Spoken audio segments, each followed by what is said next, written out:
Hi guys! Welcome sa ating vlog. May gagawin kami ni Sed mamaya.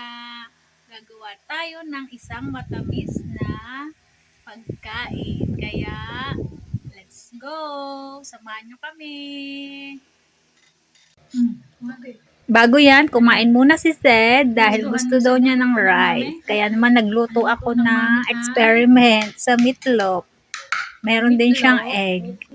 Ito yung experiment ko na meatloaf with sauce. Wala akong maisip, piluto, kaya yan. Pero nasarapan naman siya at gustong gusto niya. Ano yan? Ang tawag dyan ay meatloaf, tsambang luto, patsamba luto. Sarap ga? Lagi mo nagugustuhan ng luto ng mami? Parang ano kasi dumunuan na parang lutong bahay. Para lutong bahay, nasa bahay nga tayo.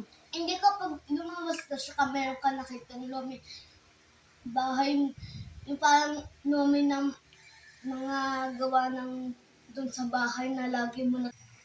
Ito yon yung sinasabi niyang nagluto ako ng lomi nung isang araw, aming merienda.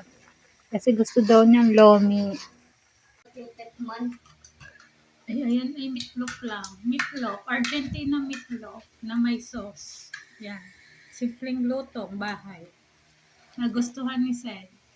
Masarap ang luto ng mami. Hi guys, gagawa kami ni Sed ng yan ay pastillas na may marshmallow ang loob. Ganyan, marshmallow and gatas lang. Ito yung aming activity ngayon.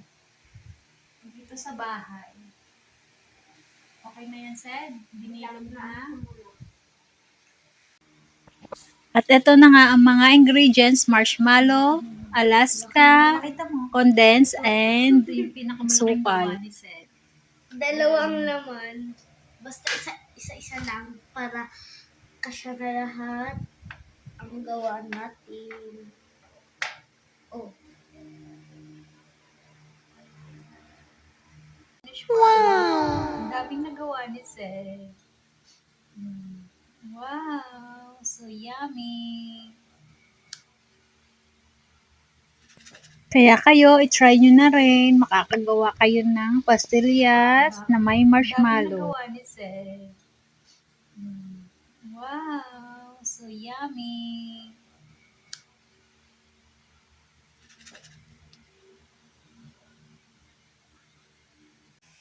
Ang candy na yun, pwedeng gawin ng mga bata kapag gusto nyo ng matamis na candy at naghahanap kayo ng activities, pwede yun. Kasamang mami.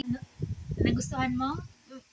Babay na tayo. Bye-bye guys, like and subscribe para sa more videos and activities. Like and subscribe.